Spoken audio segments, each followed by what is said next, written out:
Black nurse donated her blood to save life of little boy, unaware his dad is one of the richest men. The fluorescent lights of St. Mary's General Hospital hummed their eternal tune as Nurse Amelia Washington made her rounds through the pediatric wing. At 28, she had been working at the understaffed inner-city hospital for 6 years, and the worn linoleum floors beneath her comfortable shoes told the story of countless 12-hour shifts spent caring for children whose families often couldn't afford better healthcare options. Amelia paused outside room 14, checking the chart on her tablet one more time.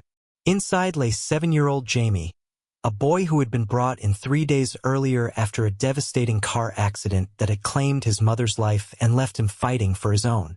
The child had suffered massive internal bleeding, and despite multiple surgeries, his condition remained critical. She pushed open the door quietly, not wanting to disturb the small figure lying motionless in the hospital bed. Jamie's pale face was almost lost among the white pillows, and the steady beeping of monitors provided a rhythmic soundtrack to his struggle for survival. Tubes and wires connected him to various machines that were working overtime to keep his small body functioning. "How is he today?" asked Dr. Sarah Martinez, appearing beside Amelia with her own tablet in hand. The pediatric surgeon looked exhausted, her usually perfect ponytail disheveled after spending most of the night in surgery with another young patient. Amelia shook her head grimly. "His hemoglobin levels are still dropping. We've given him 4 units already, but his body isn't responding the way we hoped. The internal bleeding is proving more difficult to control than we initially thought." Dr. Martinez frowned, scrolling through Jamie's latest test results. "His blood type is B negative. That's problematic. It's one of the rarer types, and our blood bank is running critically low.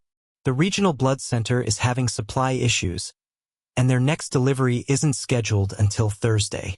"Thursday?" Amelia's voice rose slightly. "Doctor, it's only Monday.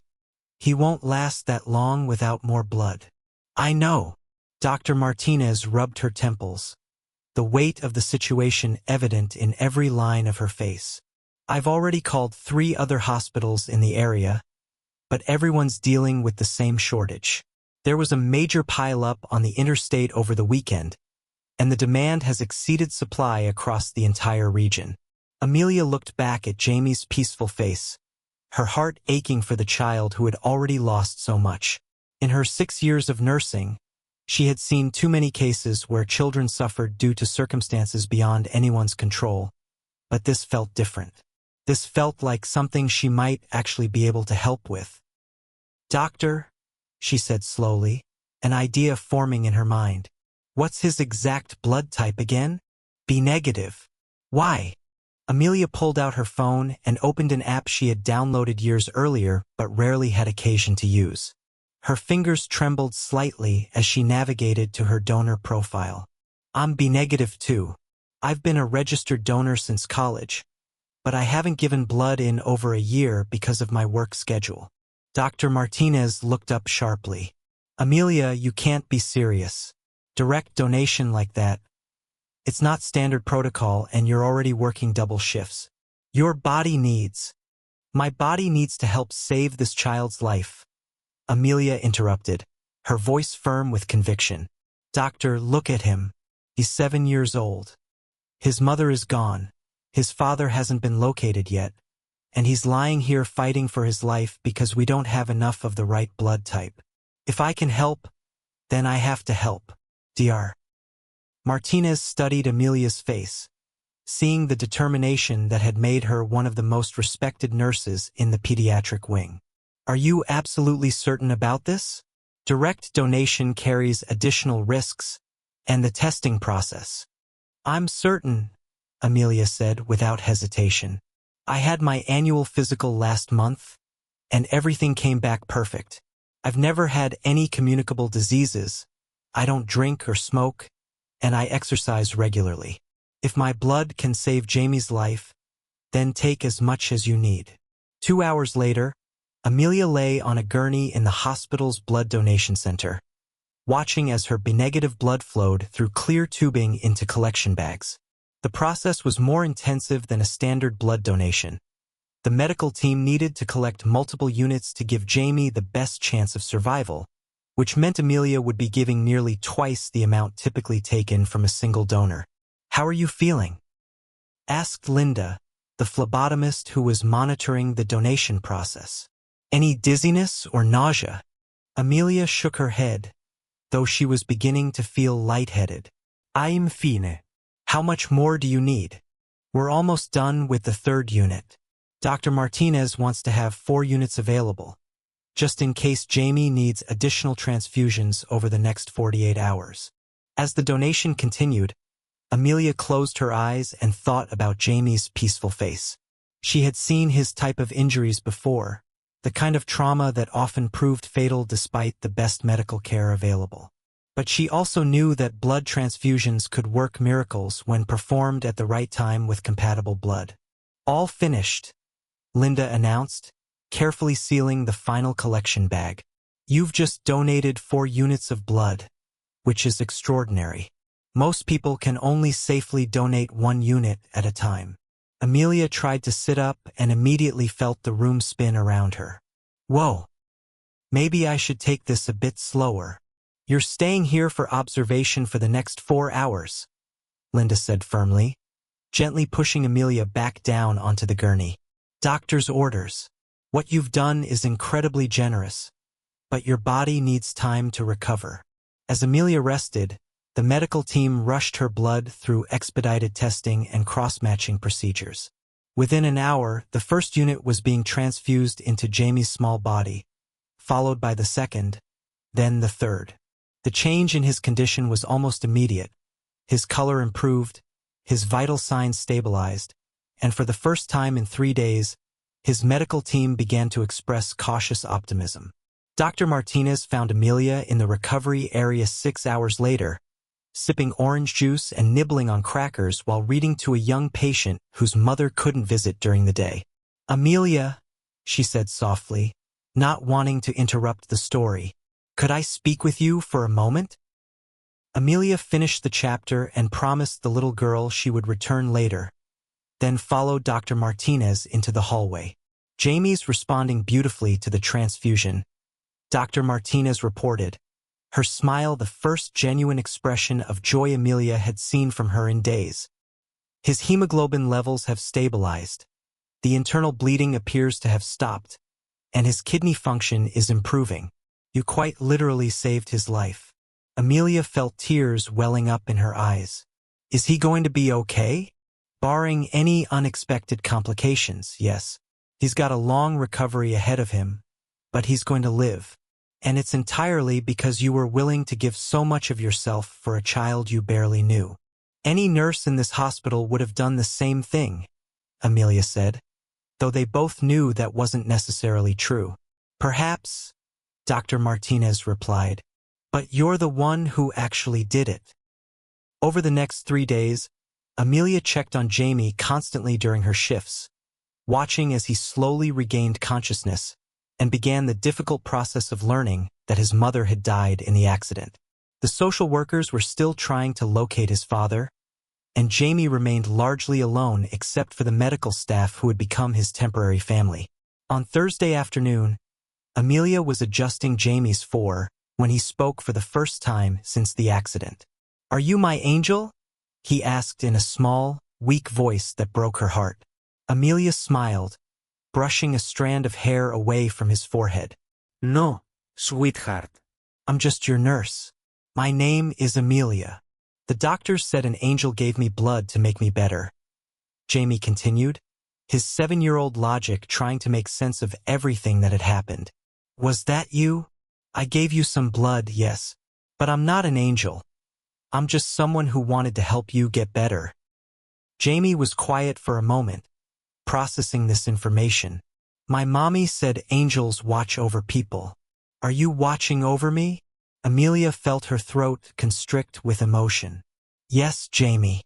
I'm watching over you, and so are all the doctors and nurses here. You're safe now. Will you stay with me until my daddy comes?" "I'll stay with you as much as I can," Amelia promised, though she knew the social workers weren't having much luck locating Jamie's father. That evening, Amelia was completing her charting when Linda from the blood donation center approached her with an unusual expression on her face. "Amelia, there's someone here to see you. He says it's about Jamie." "Jamie? Did they find his father?" I think you should just come see for yourself." Amelia followed Linda toward the main reception area, wondering who could possibly want to see her about Jamie. As they approached the visitors' lobby, she noticed an unusual amount of activity. Several people in expensive suits were speaking in hushed tones with hospital administrators, and there seemed to be some kind of security presence that was definitely not typical for St. Mary's. Standing near the information desk was a man who immediately commanded attention despite his casual stance. He was tall, probably in his early 40s, with dark hair and intelligent eyes that seemed to take in every detail of his surroundings. His clothes were understated but clearly expensive, and everything about his bearing suggested someone accustomed to authority and respect. When he saw Amelia approaching, his expression changed completely. The professional composure melted away, replaced by raw emotion that he was struggling to control. "Are you Amelia Washington?" he asked, his voice slightly hoarse. "Yes, I am. Are you here about Jamie?" The man's face crumpled slightly, and for a moment he seemed unable to speak. "I'm Michael Harrison," he said finally. "I'm Jamie's father." Amelia felt her heart leap. "Mr. Harrison, we've been trying to reach you for days. Jamie has been asking about you constantly. I was in Singapore on business when the accident happened," Michael explained, his words tumbling out rapidly. "I had no idea. My ex-wife and we've been estranged for over a year, and she changed her emergency contact information. I only found out yesterday when my lawyer managed to track me down. I flew back immediately." "He's going to be so happy to see you," Amelia said warmly. "He's been very brave, but he needs his father." Michael nodded, then seemed to struggle with how to continue. "The doctors told me what happened. About the blood shortage, about how you saved his life. Mr. Harrison, any parent would have." "No," he interrupted gently. "Let me finish. They told me you gave 4 units of your own blood to save my son. They told me that without your donation, Jamie would have died before they could locate additional compatible blood." Amelia felt uncomfortable with the direction the conversation was taking. "I just did what anyone would do in that situation." Michael studied her face for a long moment, and she had the strange feeling that he was seeing something she didn't understand. "Ms. Washington, may I ask what you know about me?" Nothing, really. Just that you're Jamie's father and you were traveling when the accident happened." "Why?" Michael seemed to make some kind of decision. "I'd like to see my son first, if that's possible. But afterward, I'd very much like to speak with you about how I can properly thank you for what you've done." "Mr. Harrison, thanks really aren't necessary. I'm just glad Jamie is going to be okay." "Ms. Washington," Michael said softly, "you have no idea how necessary they are." An hour later, Amelia watched through the window as Michael sat beside Jamie's bed, holding his son's hand while they talked quietly. The reunion had been emotional but beautiful. Jamie's face had lit up the moment he saw his father, and for the first time since the accident, the little boy had smiled. Dr. Martinez appeared beside her. "Beautiful reunion. I think Jamie's recovery is going to accelerate now that his father is here." "I hope so. He's been so brave, but he's needed his family." "Amelia, can I ask you something?" "Of course." Dr. Martinez hesitated. "Do you know who Michael Harrison is?" "Jamie's father." "Why?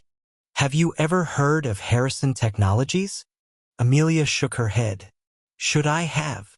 Dr. Martinez looked surprised. Harrison Technologies is one of the largest tech companies in the world.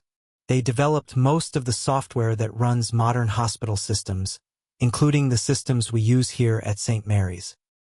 Michael Harrison founded the company when he was 25, and he's now one of the wealthiest people on the planet. Amelia stared at her colleague in disbelief. Are you serious? Dead serious. His net worth is estimated at somewhere around $40 billion. He's in the same league as tech giants like Bill Gates and Elon Musk. But he seems so normal. Apparently he's known for being very down-to-earth despite his wealth. But Amelia, do you understand what this means? You saved the life of one of the richest men in the world's only child. Before Amelia could process this information fully, Michael Harrison emerged from Jamie's room. He approached them with the same quiet dignity she had noticed earlier, but now she found herself seeing him through completely different eyes. Ms. Washington, Jamie is asking for you. He wants to introduce you to his father properly. Amelia followed Michael back into the room, where Jamie was sitting up in bed, looking more alert and happy than she had seen him since the accident. Daddy, this is Amelia, Jamie announced proudly. She's my angel nurse who gave me blood to make me better. Michael's eyes met Amelia's over his son's head, and she saw a depth of gratitude there that took her breath away. Yes, son. Amelia is very special. Daddy, can Amelia come visit us when I go home? I want her to see my room and meet my dog. We'll definitely arrange something, Michael said softly. In fact, I think Amelia and I need to have a conversation about the future. After Jamie fell asleep, Michael asked Amelia to join him in the family consultation room down the hall. As they walked, she noticed that the unusual security presence she had observed earlier was still there. Discreet but professional men and women who were clearly keeping watch over Michael and his son. Ms. Washington, Michael began once they were seated. I need you to understand something. What you did for Jamie goes far beyond professional duty or even extraordinary compassion. You gave your own blood, for units of it, to save the life of a child you had never met. You risked your own health and well-being for a stranger. Mr. Harrison, I appreciate your gratitude, but please let me finish. Michael's voice was gentle but firm. I've spent the last several hours learning everything I can about you. I know that you've been working at this understaffed, underfunded hospital for 6 years. I know that you regularly work double shifts to cover for staffing shortages. I know that you volunteer at a free clinic on your days off, and that you send money to your mother in Alabama every month to help with your younger brother's college expenses. Amelia felt her cheeks flush. How do you know all that? Because when someone saves my child's life, I make it my business to learn who they are, Michael replied. I also know that you're currently living in a one-bedroom apartment 20 minutes from here, driving a car that's 15 years old and probably needs repairs you can't afford, and working in a hospital that pays its nurses significantly below market rate. Mr. Harrison, I don't understand why. I'm not finished, he said gently. I also know that despite all of these challenges, you've never once compromised the quality of care you provide to your patients. Your colleagues describe you as the most dedicated nurse in the pediatric wing, and your supervisor told me that you've turned down job offers from wealthier hospitals because you believe the children here need you more. Amelia sat in stunned silence, overwhelmed by the realization that this man had somehow learned more about her life in a few hours than most people knew after knowing her for years. Ms. Washington. Amelia, I want to do something for you, not just as a thank you, but because I believe the world needs more people like you in positions where they can make a difference. Mr. Harrison, that's very kind, but I don't need anything. Seeing Jamie recover is thanks enough. Michael smiled, and for the first time since she'd met him, Amelia saw a hint of the determination that had built a $40 billion empire. I'm afraid I'm not giving you a choice in this matter. You see, Harrison Technologies has been looking for the right opportunity to invest in healthcare infrastructure, particularly in underserved communities. What happened with Jamie has convinced me that St. Mary's Hospital is exactly the kind of institution we should be supporting. He pulled out his phone and showed her what appeared to be a legal document. This is a commitment letter for a $50 million donation to St. Mary's Hospital, earmarked for pediatric care. nursing staff expansion, and equipment upgrades. The donation comes with one condition. Amelia stared at the document, the numbers swimming before her eyes. $50 million? The condition is that you agree to oversee the implementation of the pediatric care improvements as the hospital's new director of pediatric patient care. The position comes with a salary that's triple what you're currently making, full benefits, and a budget to hire additional nursing staff so that no one has to work the kind of hours you've been working. Amelia felt like the world was spinning around her. Mr. Harrison, I can't accept this. It's too much. I just did what anyone would do. No, Michael said firmly.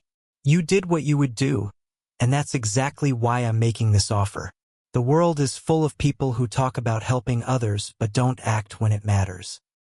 You acted without hesitation, without knowing who Jamie was or whether anyone would ever thank you for it. That's the kind of person I want overseeing the care of children in this hospital. But I'm just a nurse. I don't have experience managing. You'll have all the support and training you need, Michael interrupted.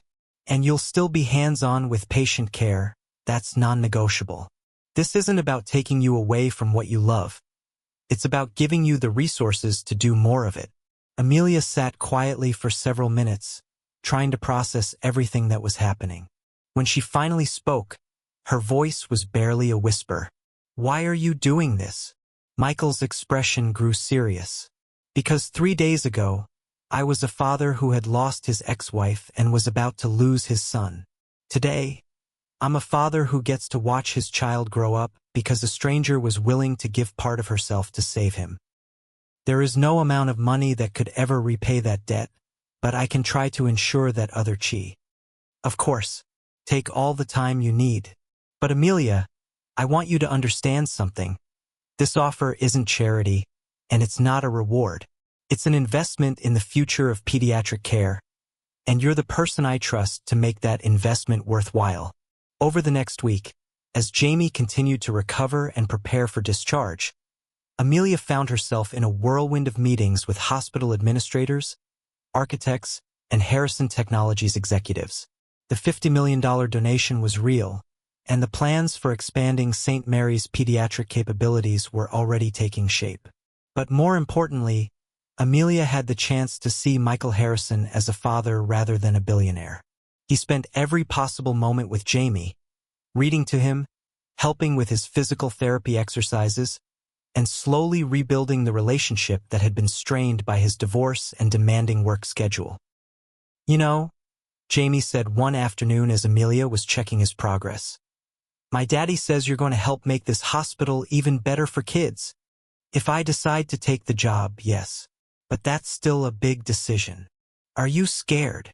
Amelia smiled at the 7-year-old's directness. A little bit, yes.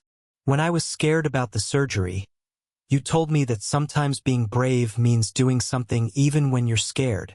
You remember that? Aha. So maybe you should be brave too. That evening, Amelia found Michael sitting in the family lounge, reviewing what appeared to be architectural plans on his laptop. Mr. Harrison, could I speak with you? Of course. And please call me Michael. Amelia sat down across from him, having finally made her decision. I want to accept your offer, but I have some conditions of my own. Michael smiled. I'd be disappointed if you didn't. What are your conditions? First, I want to guarantee that the donation and my position aren't contingent on each other. If something happens to me or if I don't work out in the role, the hospital keeps the money. Agreed. Second, I want oversight of all hiring decisions for the pediatric nursing staff. If we're going to improve care, we need to hire people who are committed to the patients, not just collecting a paycheck. Absolutely agreed. Third, I want to establish an emergency blood donation program specifically for rare blood types. What happened with Jamie shouldn't happen to other children. Michael's smile grew wider. That's actually already in the plans. I've been working with the regional blood center to create a crisis response system. And finally, Amelia said, taking a deep breath, I want to create a fund for families who can't afford to stay with their children during extended hospitalizations. No child should have to face recovery alone. Consider it done. Anything else?" Amelia shook her head, amazed at how quickly he had agreed to all of her requests. "Michael, can I ask you something personal?" "Of course. Why is this so important to you? I mean, beyond what happened with Jamie." Michael was quiet for a long moment, and when he spoke, his voice carried a weight of old pain. "When I was 8 years old, I spent 3 months in a hospital not unlike this one. My family couldn't afford the best care, and we were often treated like we were a burden on the system. I swore that if I ever had the resources to change that experience for other families, I would." "What happened to you?" "Leukemia. I was lucky. I responded to treatment and went into remission. But I never forgot what it felt like to be a sick child in a system that seemed to value money more than healing." Amelia understood now why her actions had meant so much to him, and why his response had been so immediate and generous. "I accept your offer, Michael, but I have one final request." "Name it." "I want Jamie to be the first patient in the new pediatric wing when it's completed." Michael laughed, the sound echoing through the quiet lounge. "I think that can be arranged." 6 months later, Amelia stood in the brand-new pediatric wing of St. Mary's Hospital, watching as children and families moved through spaces designed specifically for healing and comfort. The nursing staff had doubled, the equipment was state-of-the-art, and the emergency blood program had already saved 3 young lives. Jamie visited regularly, bringing his father to see the improvements that had grown out of one nurse's willingness to give her own blood to save a stranger's child. He was healthy, happy, and had developed a fascination with medicine that suggested he might follow in Amelia's footsteps someday. "Any regrets?" Michael asked, finding Amelia in her new office overlooking the children's play area. "None," she replied without hesitation. "This is what I was meant to do. You know, I've been thinking about what you said that first day, that any nurse would have done what you did. What about it? I think you were wrong. I think what you did was extraordinary, and the fact that you don't see it that way is exactly what makes you extraordinary." Amelia smiled, watching through her window as a young patient took his first steps after surgery, supported by one of the new nurses they had hired. "Michael, do you want to know the truth? Always. I didn't give Jamie my blood because I'm some kind of saint. I did it because I couldn't live with myself if I didn't try to save him. That's not extraordinary, that's just human." "Maybe," Michael replied, "but in a world where people too often choose self-preservation over helping others, being human in the way you were human is pretty extraordinary." As they stood watching the children play in their bright, new environment, both Amelia and Michael understood that what had begun as one woman's split-second decision to save a child's life had grown into something much larger. A reminder that compassion, when supported by resources and commitment, could change not just individual lives but entire communities. And in room 14, where Jamie had once fought for his life, a new patient was recovering under the care of nurses who had been inspired by Amelia's example to see their work not just as a job, but as a calling to heal and protect the most vulnerable members of society. The gift of life, it turned out, was something that could be given in many different ways, through blood, through resources, through time, and through the simple but profound decision to treat every patient as if they were your own child. In the end, that's what made all the difference. Be the reason someone gets a second chance. Subscribe to this channel to watch more inspiring stories like this, and never forget, kindness changes everything.